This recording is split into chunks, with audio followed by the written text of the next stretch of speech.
നിധിക്കുട്ടിനും ഡാനപ്പം നിധിക്കുട്ടിന് പണ്ടേ ഇങ്ങനെ എല്ലാവരും പറഞ്ഞാൽ അമ്മ എണ്ണ കാച്ചു. അമ്മ മീൻസ് ഞാൻ എണ്ണ കാച്ചു കൊടുക്കും. അവൾ 10th ആയപ്പോൾ അവൾക്ക് ഒത്തിരി മുടി പോയി. എനിക്ക് ശരിക്കും അവനെ പേടിയായി കേട്ടോ. വെയിറ്റും കുറഞ്ഞു, മുടി നല്ലപോലെ പോയി. പിന്നെ ഡോക്ടറെയൊക്കെ കൊണ്ട് കാണിച്ചു. വൈറ്റമിൻ ഡിയുടെ എന്തോ കുറവുണ്ടായിരുന്നു. അതങ്ങനെ അത് ക്ലിയർ ചെയ്തു. ഇങ്ങനെ എണ്ണ കാച്ചുമ്പോൾ ഒരു സന്തോഷം. നമ്മൾ എണ്ണ കാച്ചിയൊക്കെ കൊടുത്ത് അവർക്ക് എണ്ണ തേച്ചൊക്കെ കൊടുക്കുമ്പോൾ ഒരു സന്തോഷമാണ്. പക്ഷെ നിധിക്കുട്ടി എപ്പോഴും വന്ന് എന്താ നിധിക്കുട്ടി എപ്പോഴും വന്ന് എണ്ണ തേച്ച് തരാണ്.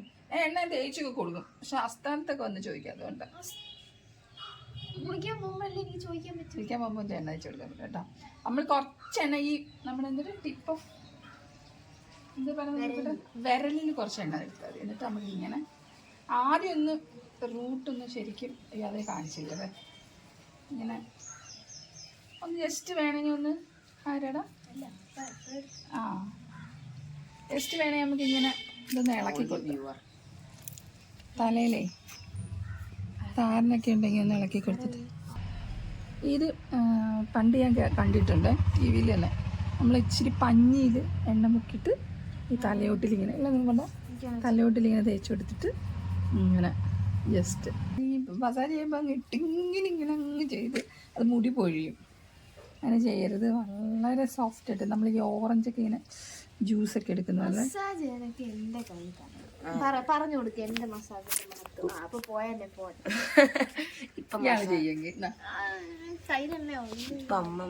അപ്പേനെ മസാജ് ചെയ്തല്ലേ എന്താണ് ഏറ്റവും മസാജ് പല ആൾക്കാരോട് ചോദിച്ചാലും പറയും. അപ്പൊ എന്ത് അവന് മാത്രം വൺ മാൻ ഷോ അല്ലേ, 2 man ഷോ ആണ്. എന്റെ മുഖത്തോട്ട് എടുക്കണ്ടേ, നീ എന്താണ് നോക്കണേ? എന്നിട്ട് ഉള്ളിലേക്ക് കൈയിടുക. എന്നിട്ട് മെല്ലെ മസാജ് ചെയ്ത് കൊടുക്കുക. തലയൊട്ടിൽ ഇങ്ങനെ ഇങ്ങനെ ഇങ്ങനെ ഇങ്ങനെ ഇങ്ങനെ ഇങ്ങനെ ഇങ്ങനെ ഇങ്ങനെ ചിരിക്കുമ്പോൾ ഇങ്ങനെ ഇങ്ങനെ ഇങ്ങനെ ഇങ്ങനെ ഇങ്ങനെ ഇങ്ങനെ ഇങ്ങനെ ഇങ്ങനെ ഇങ്ങനെ ഇങ്ങനെ ഇങ്ങനെ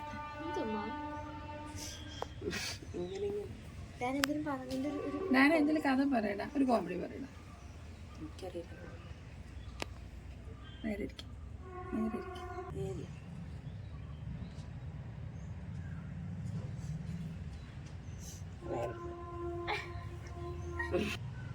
ഞാനപ്പം കോമഡി പറഞ്ഞില്ല. ഞാനാണെങ്കിൽ ഇങ്ങനെ എണ്ണയൊക്കെ കാച്ചി കൊടുത്ത് അങ്ങനെ ഒരു അമ്മയൊന്നും അല്ലല്ലോ. നമ്മൾ എന്ന് പറഞ്ഞാൽ അന്നത്തേക്ക് ജോലിയുണ്ട്, എന്നിട്ട് 17 വയസ്സ് തൊട്ട് ജോലിയുണ്ട്. നമ്മൾ ജോലിക്ക് പോകുന്നു വരുന്നു. അങ്ങനെ എണ്ണ കാച്ചിയിരുന്ന് അങ്ങനെയുള്ള തൊടിയിലൊക്കെ പറിച്ച് അങ്ങനെയുള്ള പരിപാടിയൊന്നും ഇല്ല. നമ്മൾ അങ്ങനെ കണ്ടിട്ടുമില്ല. ഞാൻ ജനിച്ചു വളർന്ന തൊട്ട് ട്രിവാൻഡ്രമാണ്. പക്ഷെ ഇപ്പം കുഞ്ഞുങ്ങൾ വളർന്നു കഴിഞ്ഞപ്പോഴത്തേനാണ് എണ്ണ കാച്ചിലും പരിപാടിയൊക്കെ നമ്മൾ തുടങ്ങിയിട്ടുള്ളത്. പക്ഷെ എനിക്ക് ഭയങ്കര ഇഷ്ടമാണ് അങ്ങനെ അവർ പറയാനൊക്കെ. എന്നുവെച്ചാൽ നമ്മൾ പിന്നെ ആകുമ്പോഴത്തേനും എൻ്റെ അമ്മ എണ്ണ കാച്ചി തരുമായിരുന്നു, എണ്ണ കാച്ചി ഞങ്ങളുടെ തല തേച്ച് തരുമായിരുന്നു.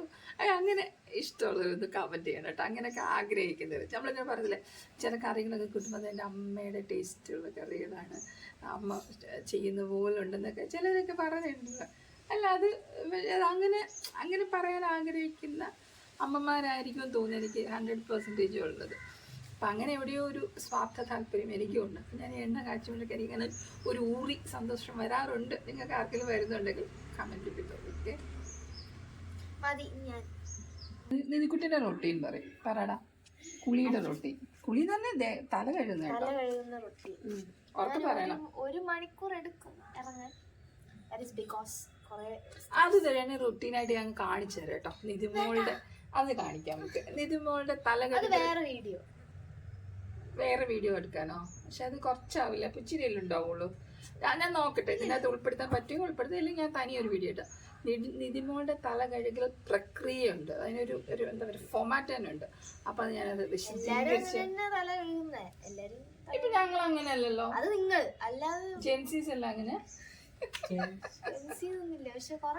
ഞങ്ങൾ അങ്ങനെയല്ല കഴുകുന്നത്. ചിലപ്പോൾ ഞങ്ങൾക്ക് തെറ്റായിരിക്കും, ഞങ്ങൾ അങ്ങനെയല്ല കഴുകുന്നത്. നിധിക്കുട്ടനെയാണ് ഞാൻ അങ്ങനെ കണ്ടത് ആദ്യമായിട്ട്. കുട്ടൻ വാ, നല്ല സൂച്ചങ്ങി ഇരിക്കുക.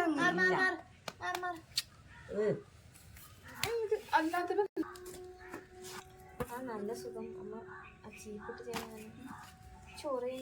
പെൺകുട്ടിയായാലും ആൺകുട്ടിയായാലും മുടി നമ്മൾ എണ്ണ തേക്കുന്നതിനൊക്കെ മുമ്പ് നല്ല അകലമുള്ള ചീപ്പില്ലേ, ഇതല്ലായിരുന്നു കേട്ടോ സാധാരണ, ഇതിപ്പോൾ പുതിയ വാങ്ങിച്ചാണ്. അപ്പം അതിട്ട് ഒന്ന്, അല്ലെങ്കിൽ നമ്മുടെ കൈ കൊണ്ട്, ഏറ്റവും നല്ലത് കൈ കൊണ്ട് അവരുടെ മുടിയുടെ ജട ഒന്ന് കളയണം. എൻ്റെ കുഞ്ഞിൻ്റെ മുടി നിറയെ പോയിട്ടുണ്ട്, എല്ലാം പോയി. അത് നല്ല വ്യത്യാസമുള്ള എൻ്റെ അടുത്ത് ടീച്ചേഴ്സ് വരെ ചോദിക്കാൻ തുടങ്ങി, മുടിയുടെ ഉള്ളിൽ കുറഞ്ഞാന്ന് ചോദിച്ചു. ഒത്തിരി പോയി. പിന്നെ ഇതിന് ഇതൊക്കെ നല്ല കേട്ടോ, ശരിക്കും പറഞ്ഞാൽ ചീര സാധനങ്ങൾ അതൊക്കെ കഴിക്കുന്നത് നല്ലതാണ്. മുടി കൊഴിച്ചിലുള്ളവരാണെങ്കിൽ അധികം നമ്മൾ മസാജ് ചെയ്യാതിരിക്കുക, അല്ലാതാണെങ്കിൽ വലിയ പ്രശ്നമില്ല. ചേച്ചിയൊക്കെ പറഞ്ഞു കേട്ടിട്ടുണ്ട്, എൻ്റെ ചേച്ചി കേട്ടോ, ഈ നിധിക്കുട്ടൻ്റെ തലയിൽ കൈ വെക്കുമ്പോൾ എനിക്ക് പെട്ടെന്ന് തോള് കഴിക്കും. അങ്ങനെ ഉണ്ടോ? അങ്ങനെ ഉണ്ടോ? അതെന്തോടി അങ്ങനെ ഉണ്ടടി? അത് പെട്ടെന്ന് എനിക്ക് തോള് കഴിക്കുമായിരുന്നു. പോയോ? ഞാനാണെ അല്ലേലും ഭയങ്കര ഹൈപ്പർ ആക്റ്റീവ് ആണ്. ഇപ്പൊ വീഡിയോ എടുക്കുന്നോണ്ട് അവൻ മിണ്ടാതിരിക്കും. ഇപ്പൊ മുടി ഒഴിച്ചാൽ നല്ല കുറവുണ്ടല്ലോ. അത് മറ്റേ ഈ കോളിഫ്ലവർ ഓയിൽ കഴിച്ചിട്ട് അതിൻ്റെ ഗുളിക കഴിച്ചിട്ടാണ് നല്ല കുറഞ്ഞത്. മുട്ട കഴിക്കണം, മുട്ടയൊക്കെ ഇങ്ങനെ എന്താ ഞാൻ കഴിക്കാറുണ്ട്, എനിക്കിഷ്ടപ്പെട്ട തക്കാളി സാദോ എന്താ പറയാ ലെമൺ റൈസോ അങ്ങനെ എന്തെങ്കിലും ആക്കിയിട്ട് മുട്ട റൈസുകൾ അത് തന്നെ. ഓ നല്ല രസം. ആ സമയത്ത് ഇങ്ങനെ വിശന്നിരുന്നിട്ടേ ഇങ്ങനെ കഴിക്കുമ്പോ സ്പൂൺ ഉള്ളതുകൊണ്ട് കുഴപ്പമില്ലല്ലോ. അത്രയും കൂടെ ജോലി കുറഞ്ഞോണ്ടല്ല, എനിക്ക് അങ്ങനെ കഴിക്കുമ്പോൾ കുറച്ചുകൂടെ ഈസിയർ ആയിട്ട് തീരും. തിരുവനന്തപുരം SUT-ലൊക്കെ വർക്ക് ചെയ്തുകൊണ്ടിരുന്നപ്പോഴത്തേന് നമുക്ക് 3000 അന്ന് എത്ര വർഷങ്ങൾ മുമ്പ് 3500 രൂപ, 3000 രൂപയുടെ സാലറി, 500 രൂപ ഒറ്റ അലവൻസ്, 500 രൂപ. അപ്പോൾ ആ 500 രൂപയാണ് എൻ്റെ ചിലവ്. 3000 രൂപ അപ്പൻ്റെ കയ്യിൽ കൊടുക്കും, 500 രൂപ എൻ്റെ ചിലവിനെടുക്കും. 500 രൂപയ്ക്കാണ് മൊബൈൽ റീചാർജിങ്, എന്താ പറയുക, അതിലാണ് നമ്മൾ ബ്യൂട്ടി പാർലറിലൊക്കെ പോകുന്നത്. നമ്മുടെ ചെറിയ എന്താ പറയുക, നമ്മുടെ ചിലവിൽ നമ്മൾ ഇതൊക്കെ എടുക്കുന്നത്, എന്താ ടോപ്പ്, ചുരിദാർ മെറ്റീരിയലൊക്കെ എടുക്കുന്നത് കേട്ടോ. നിന്നോട് പറയണേ. അപ്പം അവിടെ നർമ്മദ ഷോപ്പിംഗ് കോംപ്ലക്സ് ഉണ്ട്, നിനക്കറിയാം, ടി വാലിൻ്റെ ഒക്കെ ഓപ്പോസിറ്റ്. അവിടെ നിന്നാണെങ്കിൽ ഉള്ളിലൊരു ബ്യൂട്ടി പാർലർ ഉണ്ട്. അപ്പോൾ അവിടെ പോയിട്ട് മാസത്തിൽ ഒരു പ്രാവശ്യം ഹോട്ട് ഓയിൽ മസാജ് ചെയ്യും. പക്ഷെ അതെന്ന് പറഞ്ഞാൽ ശരിക്കും അങ്ങനെയൊക്കെ ചെയ്യുന്നതെന്ന് പറഞ്ഞാൽ ഒരു ഇതല്ല, അത് നമുക്ക് നമ്മളായിട്ട് കൊടുക്കുന്ന ഒരു സമയമാണ് കേട്ടോ. അത് ചെയ്യണം, അതൊരു സന്തോഷമാണ്. അവിടെ പോയി പ്രത്യേകിച്ച് നമുക്ക് ജോലിയൊക്കെ ഉണ്ട്, നമ്മൾ സമ്പാദിക്കുന്ന നമ്മുടെ പൈസ ഉണ്ട്. ഒരിക്കലും അങ്ങനെ ഒരു മോണോട്ടനസ് എന്ന് വെച്ചാൽ നമ്മളിങ്ങനെ ജോലിക്ക് പോകുന്നു വരുന്നു, വേറെ ജോലി ഭക്ഷണം കഴിക്കുന്നു, ഉണ്ടാക്കുന്നു, പിള്ളേർ, അതല്ലാണ്ട് നമുക്കായിട്ട് കുറച്ച് സമയം വേണം. ഇങ്ങനെയുള്ള കുറച്ച് സമയം നമ്മൾ പോകുന്നു, നമുക്ക് ബ്യൂട്ടി പാർലറിൽ പോകുന്നു, അല്ലെങ്കിൽ നമുക്കായിട്ടുള്ള എന്തെങ്കിലും കാര്യങ്ങൾ ചെയ്യും. എപ്പോൾ സെൽഫ് കെയർ എന്ന് പറഞ്ഞാൽ ഞാൻ സ്വന്തമായിട്ട് 17 സമ്പാദിച്ചിട്ടാണ്. ഇല്ല നിനക്ക് ഒരു വർഷം കൂടെ എന്താ അതും ഓക്കെ, പക്ഷെ ഒരു വർഷം കൂടെ ഉള്ളു നിനക്കിനി. 18 വയസ്സാകുമ്പോഴത്തേന് നീ സമ്പാദിച്ച് തുടങ്ങിക്കോണം, പിന്നെ നിന്റെ കാര്യങ്ങൾ നീ നോക്കണം. ഓക്കെ, അപ്പോൾ ഒരു വർഷം കൂടി ഇയാൾക്ക് ഞങ്ങൾ സമയം തന്നിരിക്കുന്നു. അടുത്ത വർഷം തൊട്ട് ഇയാളുടെ സ്വന്തം കാര്യം കഴിഞ്ഞിട്ട്